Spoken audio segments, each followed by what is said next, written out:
प्रिय व्यूअर्स, यह Sanskriti IAS YouTube channel का PT think and solve programme है। इस प्रोग्राम के अंतर्गत प्रत्येक दिन यूपीएससी और स्टेट पीसीएस से संबंधित 5 प्रश्न व्याख्या सहित उत्तर के साथ दिए जाएंगे। हमें आशा है कि यह प्रोग्राम आपकी तैयारी में मददगार साबित होगा। तो चलिए देखते हैं आज के अपने पहले प्रश्न को। नारकोटिक्स एवं साइकोट्रोपिक पदार्थों के अनुसंधान और विश्लेषण के लिए उत्कृष्टता केंद्र की स्थापना किस राज्य में की गई है? महाराष्ट्र, गुजरात, कर्नाटक या मध्य प्रदेश?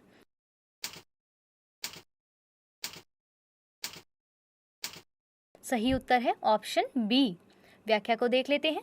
केंद्रीय गृह मंत्री ने अहमदाबाद के राष्ट्रीय फोरेंसिक विज्ञान विश्वविद्यालय में नवनिर्मित नारकोटिक्स तथा साइकोट्रोपिक पदार्थों के अनुसंधान और विश्लेषण के लिए उत्कृष्टता केंद्र का उद्घाटन किया है।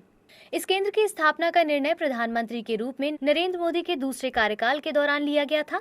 देश के 7 राज्यों ने राष्ट्रीय फोरेंसिक विज्ञान विश्वविद्यालय, गुजरात से संबद्ध कॉलेज तथा उत्कृष्ट केंद्र खोलने की इच्छा व्यक्त की है।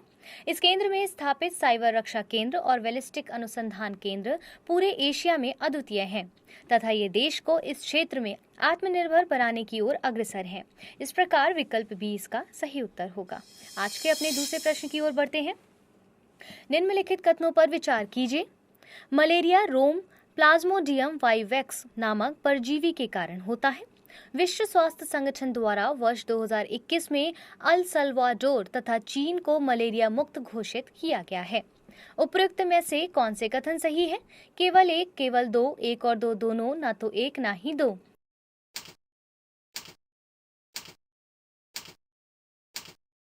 सही उत्तर क्या होगा बताइए? ऑप्शन सी, यानी कि उपरोक्त दोनों कथन ठीक है, लेकिन व्याख्या से इसको थोड़ा और समझ लेते हैं। वर्ष 2021 में 2 देशों अल सल्वाडोर तथा चीन को विश्व स्वास्थ्य संगठन द्वारा मलेरिया मुक्त घोषित किया गया है। वर्ष 1990 से अब तक 127 देशों से मलेरिया का उन्मूलन हो चुका है। मलेरिया रोग प्लाज्मोडियम वाइवेक्स नामक परजीवी के कारण होता है। यह मनुष्य में संक्रमित मच्छरों के काटने से फैलता है। मलेरिया से ग्रसित रोगी में ठंड लगने व तेज ज्वर जैसे लक्षण दिखाई देते हैं। मलेरिया सामान्यतः उष्णकटिबंधीय तथा उपोष्णकटिबंधीय देशों में अधिक होता है। विश्व स्वास्थ्य संगठन द्वारा जारी वैश्विक मलेरिया रिपोर्ट 2020 के अनुसार वर्ष 2019 में 87 देशों में मलेरिया के लगभग 229 मिलियन मामले तथा 4,09,000 मृत्यु दर्ज की गई है। इस रिपोर्ट के अनुसार भारत में कुल वैश्विक मलेरिया मामलों के 2% मामले दर्ज किए गए थे। इस प्रकार कथन 1 और 2 दोनों सही है, अतः विकल्प सी इसका सही उत्तर होगा। आज के अपने तीसरे प्रश्न की ओर बढ़ते हैं। नाबार्ड के संदर्भ में निम्नलिखित कथनों पर विचार कीजिए। यह वाणिज्यिक, सहकारी, क्षेत्रीय, ग्रामीण तथा भूमि विकास बैंकों को पुनर्वित्त सुविधाएं प्रदान करता है। इसकी स्थापना वर्ष 1982 में वी शिवरमन समिति की सिफारिश के आधार पर की गई थी। वर्ष 1995 से 96 में नाबार्ड के तहत ग्रामीण बुनियादी ढांचा विकास कोष का निर्माण किया गया था। उपरोक्त में से कौन से कथन सही है? केवल 1 और 2, केवल 2 और 3, केवल 3, उपरोक्त सभी।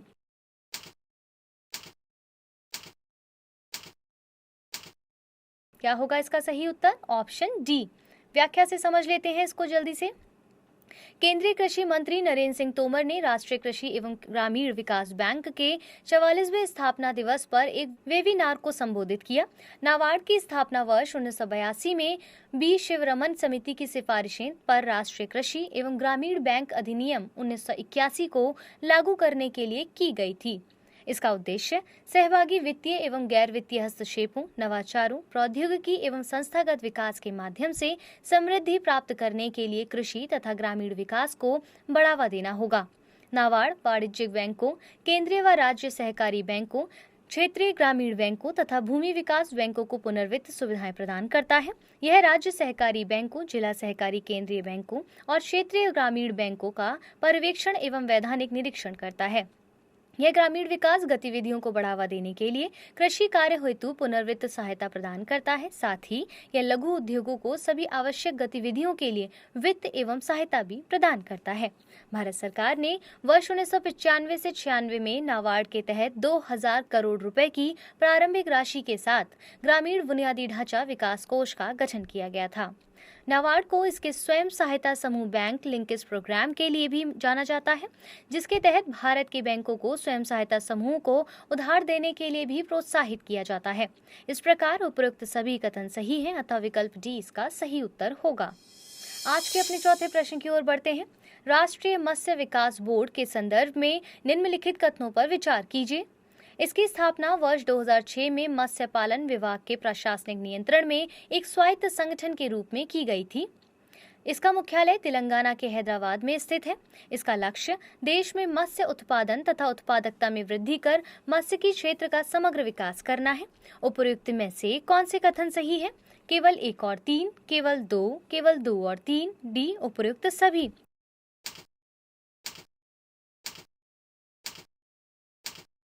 क्या होगा इसका सही उत्तर? Option D. इसकी व्याख्या को देख लेते हैं। राष्ट्रीय मत्स्य विकास बोर्ड की स्थापना वर्ष 2006 में मत्स्य पशुपालन एवं डेयरी मंत्रालय के अंतर्गत मत्स्य पालन विभाग के प्रशासनिक नियंत्रण में एक स्वायत्त संगठन के रूप में की गई थी। इसका मुख्यालय तेलंगाना के हैदराबाद में स्थित है। इसका लक्ष्य देश में मत्स्य उत्पादन तथा उत्पादकता में वृद्धि कर मत्स्यिकी क्षेत्र का समग्र विकास करना है। इसके कार्यों में मत्स्य पालन तथा जलीय कृषि के उत्पादन, प्रसंस्करण, भंडारण, परिवहन, विपणन पर ध्यान केंद्रित करते हुए प्राकृतिक जलीय संसाधनों का स्थायी प्रबंधन और संरक्षण शामिल है। राष्ट्रीय मत्स्य विकास बोर्ड द्वारा 10 जुलाई 2021 को राष्ट्रीय मत्स्य कृषक दिवस का आयोजन किया गया था। प्रति वर्ष देश भर में मछुआरों, मत्स्य पालकों तथा संबंधित साझेदारों के साथ एकजुटता प्रदर्शित करने के लिए राष्ट्रीय मत्स्य कृषक दिवस का आयोजन किया गया था।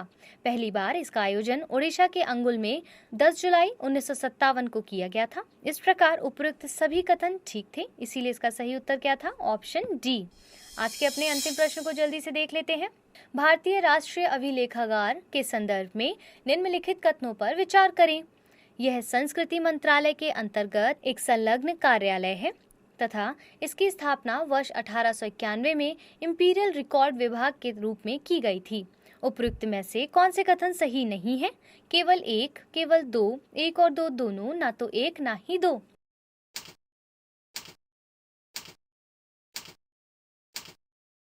क्या होगा इसका सही उत्तर? Option D. व्याख्या से समझ लेते हैं इसको। संस्कृति मंत्रालय ने कहा है कि राष्ट्रीय अभिलेखागार में स्वतंत्रता सेनानियों से संबंधित रिकॉर्ड को स्वतंत्रता दिवस के 75 वर्ष पूर्ण होने के उपलक्ष्य में अगले 1 वर्ष के भीतर डिजिटल किया जाएगा। भारतीय राष्ट्रीय अभिलेखागार संस्कृति मंत्रालय के तहत एक संलग्न कार्यालय है। इसकी स्थापना वर्ष 1891 में कोलकाता में इंपीरियल रिकॉर्ड विभाग के रूप में की गई थी। वर्ष 1911 में राजधानी कलकत्ता से दिल्ली स्थानांतरित करने के पश्चात भारत के राष्ट्रीय अभिलेखागार के वर्तमान भवन का निर्माण वर्ष 1926 में दिल्ली में किया गया था। वर्तमान में इस अभिलेखागार में 50 लाख से अधिक फाइलें तथा दस्तावेज संग्रहित हैं। इस प्रकार कथन 1 और 2 दोनों सही है, तब विकल्प डी इसका सही उत्तर होगा।